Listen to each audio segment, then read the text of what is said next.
so I'm so thankful.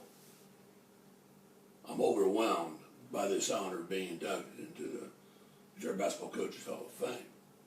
I got to thank Coach Nick Kimmerly and Savannah for nominating me. I got to thank the board for approving it, and overwhelmed really doesn't describe how grateful I am to be here.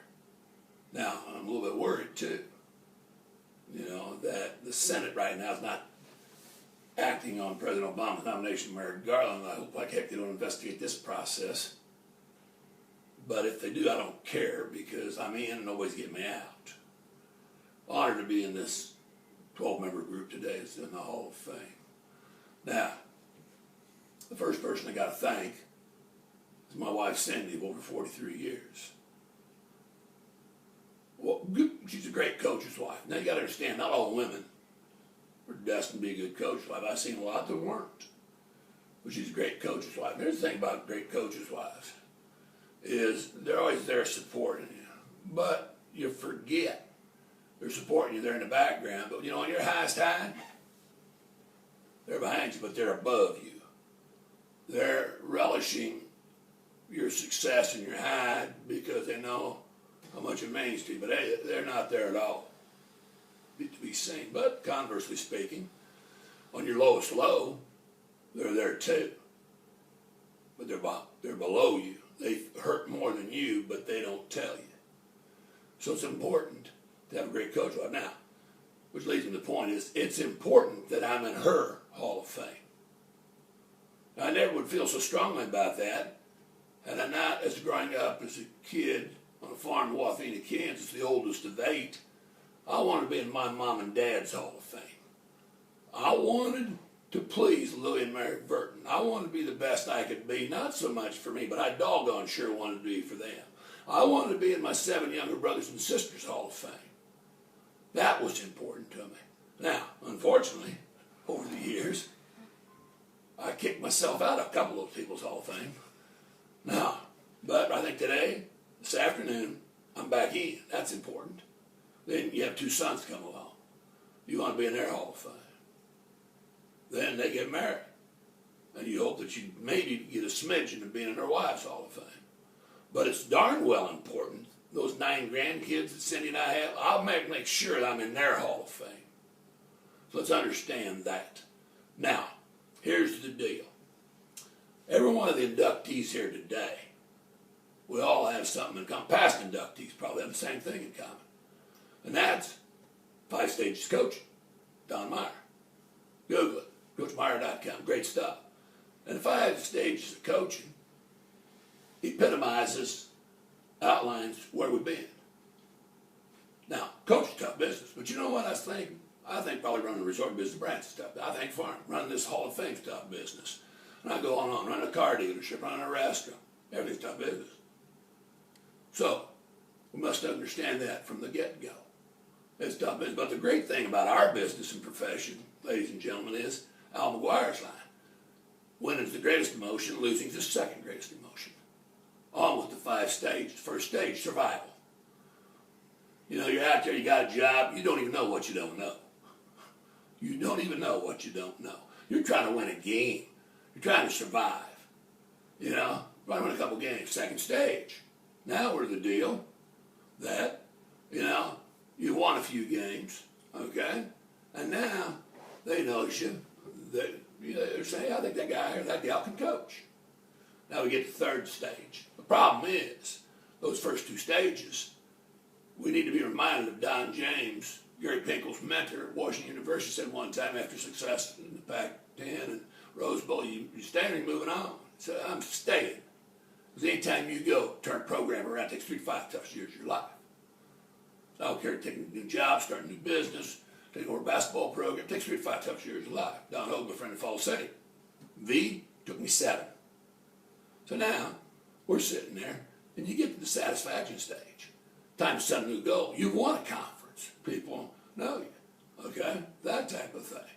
And in my lifeline, unbelievable, I go through the first stages until I hit my 2 mentors. I owe my coaching life to 2 people. Dick Anderson and Jim Keller King, my high school coach. Dick Anderson, 37 years ago, I go to work for him. Okay? Now, what I learned from Dick, I learned a lot of things. I learned dedication, time commitment, preparation, organization. And then you saw, and you came along, you got to be the defensive coordinator on a state championship football team. And the same year, as an assistant girls basketball coach, won the state championship. So you get there. So it's important that you do that. Now, I learned championship success. Now, unbelievably, usually when you say mentors, my second mentor, and it wasn't sequential, it was simultaneous, because as I'm working with Dick, I get to observe Coach Kane. About 20 years ago, he said to me, I won 7 state championships, Steve, in 4 different sports. I'm supposed to win one. I don't even know which one that was when I look back. But I do know this. Coach Kane taught me how to compete. Coach Kane says, worst thing they're going to do over at Gretna tomorrow night, Steve, is let us in that gym of theirs, because they're going to have problems. The worst thing that bunch from Elkhorn High is going to do is get on our field tomorrow night in that semifinal playoff game. And you know what? Kind of easy to pass those lessons along to my team. Just got to memorize those 2 lines, and they're fired up and ready to go. So understand competition. Thinking this morning when I'm finalizing these thoughts, Tom Petty, and I'm not a music whiz, Tom Petty is with the Heartbreakers song, I won't back down. Coach Kane's teams never backed down. And after I watched that, I learned the lesson that I got to make sure I got teams that don't back down. Now, unbelievably, mentors are there, and then you come across a couple of guys, Mike Trader, Larry Rebel, Jimmy Weeks. And, 1979, Dick, who's the best basketball coach in the state, Larry Rebel, didn't even pause. So you go to the first clinic, here's Larry Rebel. He's not out there telling everybody how good he is. He's in row 2, seat 4 with a clipboard, taking more notes than the first-year coaches. If you want to talk shooting to this retired basketball coach that simply works camps now, he will still take notes. Mike Trader came and go. Things, how he approached the fanaticism of his system and philosophy was the same. Jim Weeks. I had to make a difference. So instead of getting up at 5 o'clock, I started getting up at 3. You watch him slap together a career at Beatrice High School for 100 games. Goes to his alma mater 4 years. Got fired in March. He's now at Auburn High School. If Jim Weeks and Auburn call up and want to get a game, you tell them your schedule's full. You don't apply. So, it's no accident that those 3 guys helped me slap together a clinic 5 years ago for a cause for our 3 grandsons of Duchenne muscular dystrophy. I can't tell you how hideous the disease is. I can't tell you how grateful I am that clinic raised $13,000 for our 3 grandsons, Max, Ron, and Charlie. So understand that. So there, now 17 years ago, I landed Bishop LeBlanc. Now, I'm armed with these experiences. I've been to stage 4 where, you've been there long enough. When they say your school, they say your name. Okay? That's the success. You know that you're making kids better people. Bernie Saghouse line. The only reason we got athletics activity to make kids better people.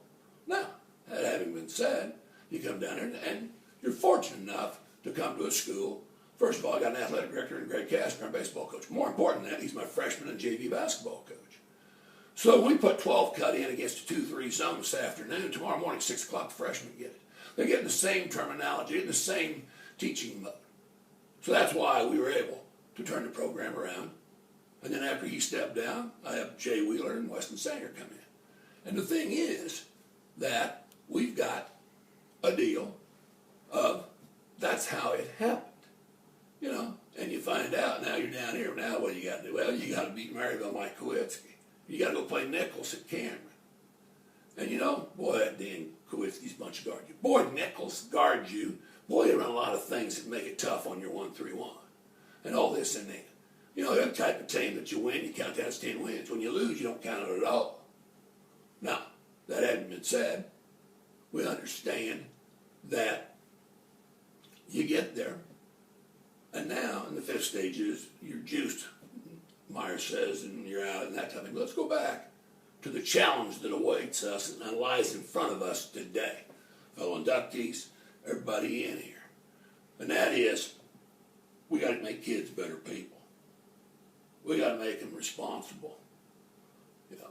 Practice schedule, having fun, doing hard things well. But the most important linchpin point And our challenge is Bruce Brown, who works for the NAIA, Character and Excellence Education. We've got to turn out products that, pure and simply, our kids must be coachable. What's been coachable? Having a teachable spirit. They've learned how to take correction as a compliment, and that's it. Now, tough deal, because we live in a society of entitlement that's been fomented and fostered for about 40 years. Barry Switzer, the great coach of Oklahoma, said one time, too many people were born on third base, woke up and thought they had a triple. Now, you want to know something? We got players that way. We got students that way. We got people in our own building that way. But our challenge is to make them better people. Now, here's what you do. You got to be demanding. You got to push. And you got to do that.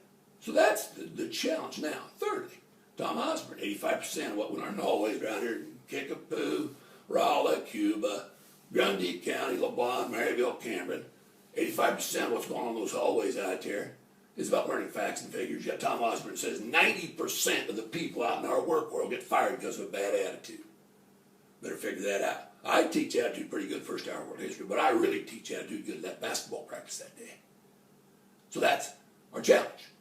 Now, in addition to that, we got to understand how hard it is. That nothing's ever taught until it's learned, nothing's ever learned until it's taught, Kelvin Sampson said. Both sides of that tautology is on us. Urgency, I'll close with this thought. The urgency we must bring to the table as we go back to our communities, fellow inductee and everybody else, in terms of spawning future Hall of Famers, in terms of producing coachable workers, dads, etc. The urgency, Dale Brown, Shaquille O'Neal's college coach at LSU. You know, somebody should have got up on the railroad tracks in 1930s and simply said, that's the last boxcar of Jews going to Dachau. That's the last boxcar of Jews going to Dachau's death camp. Unfortunately, folks, nobody did. That's why 6 million Jews got killed, because nobody got up on the railroad tracks. That's the urgency. That's the challenge.